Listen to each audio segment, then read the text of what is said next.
Bem-vindos, meninos, a mais uma aula de língua portuguesa da 5ª classe.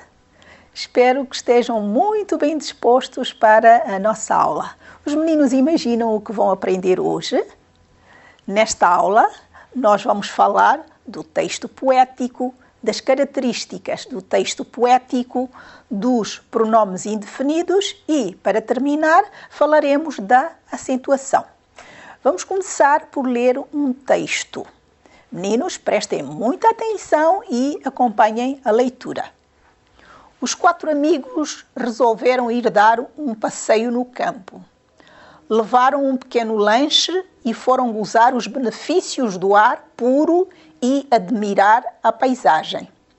Ficaram muito tristes quando viram que a floresta está a ficar sem árvores. O Saíde, que gosta muito de ler, recitou aos amigos um pequeno poema de Matilde Rosa Araújo, de um livro chamado As Fadas Verdes. Cortaram uma árvore e a terra chorou. Cortaram outra árvore e a terra chorou. E tantas árvores mais. E a terra chorou. Chorar tanto também cansa. Quem pôde enxugar as lágrimas da terra cansada? Nem as mãos de uma criança. Meninos, gostaram do poema? Agora vamos responder algumas perguntas sobre o texto. Vamos ver se os meninos compreenderam. O que está a acontecer na terra? Quem responde, meninos? Os homens estão a cortar as árvores. Vocês acham que é bom cortar as árvores? Não, não é bom, não é, meninos? Não devemos devastar a floresta. Como fica a terra com esta situação? A terra chora. A terra não gosta de ficar despida sem árvores para fazer sombra para todos nós, não é? E purificar o ambiente. Chorar muito cansa. Vocês acham que chorar muito cansa? Sim, a terra já está cansada de tanto chorar. Muito bem, meninos. Agora vamos ver o que é o poema. Quem é capaz de definir o poema? Poema é um texto organizado em versos e em estrofes, onde o autor exprime ideias, emoções e sentimentos. E o que é verso? Verso é cada uma das linhas de um poema.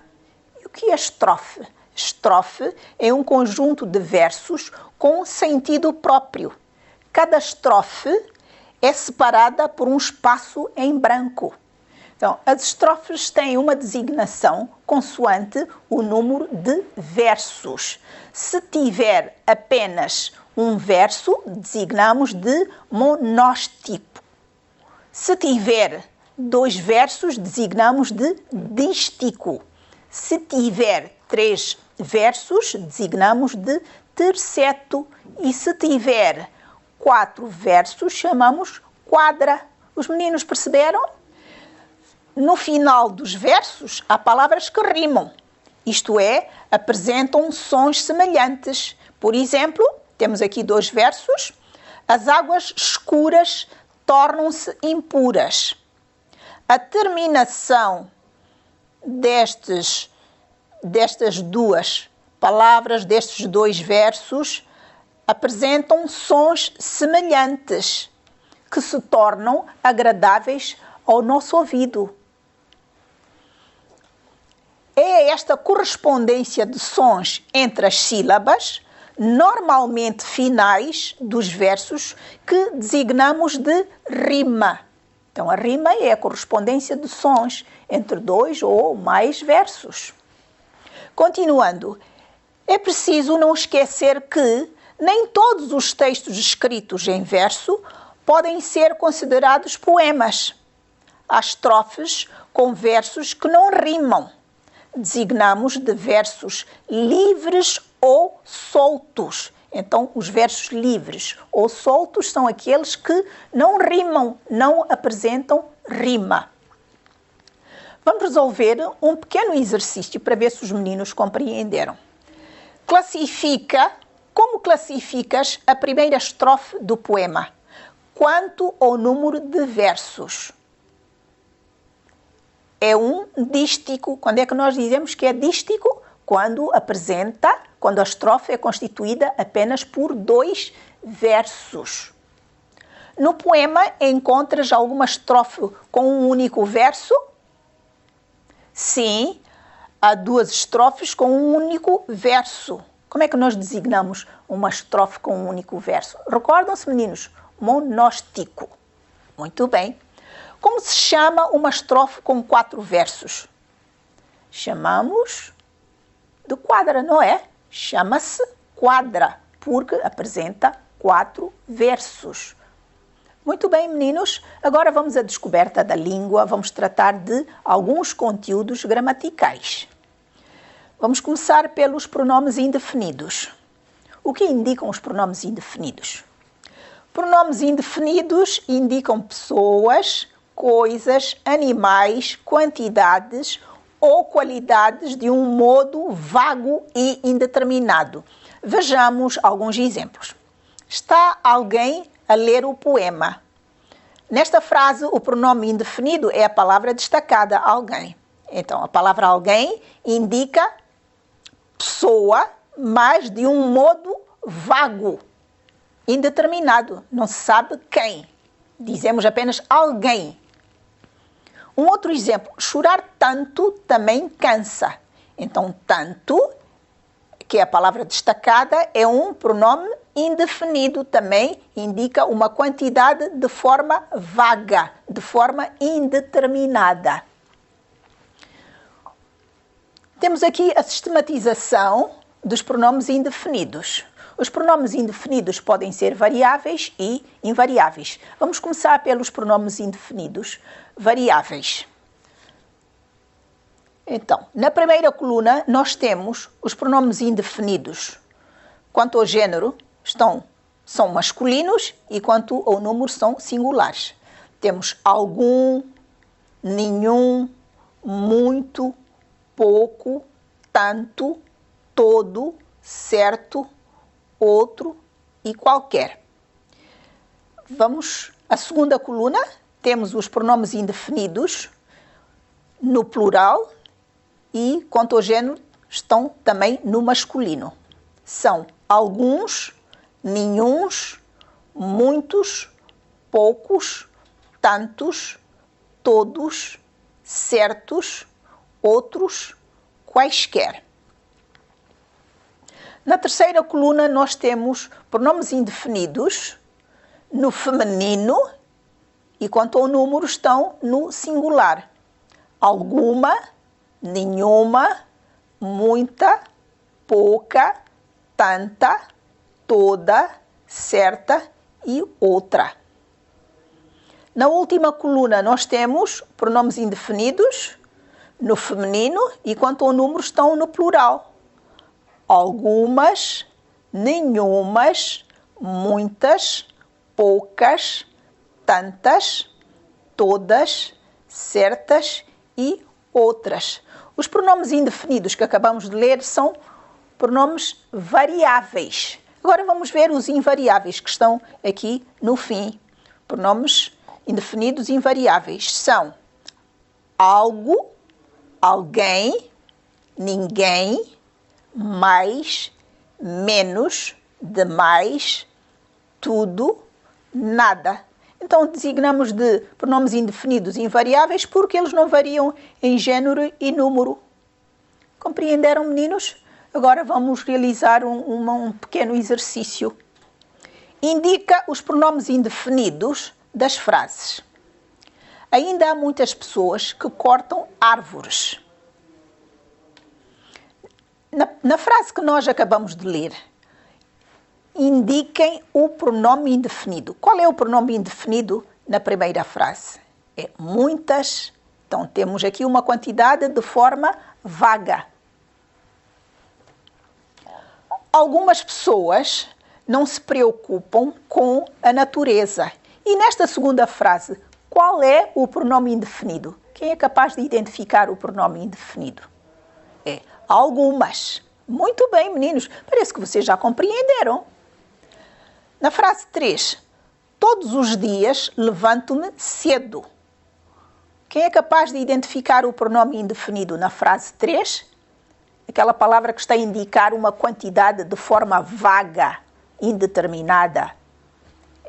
É o pronome todos. Muito bem. Na última frase, nunca deixo nada por fazer. Qual é o pronome indefinido? Quem é capaz de dizer rapidamente, meninos? Muito bem. Nada é o pronome nada, que indica quantidade de forma vaga.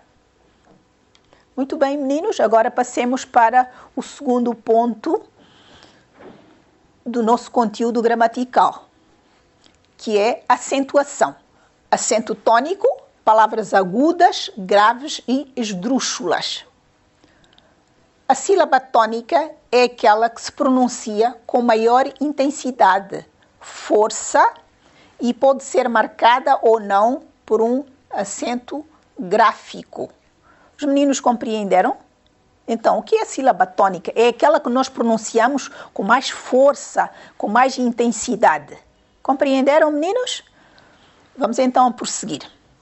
Temos palavras agudas, tem a sílaba tônica na última sílaba. Temos como exemplo a palavra enxugar.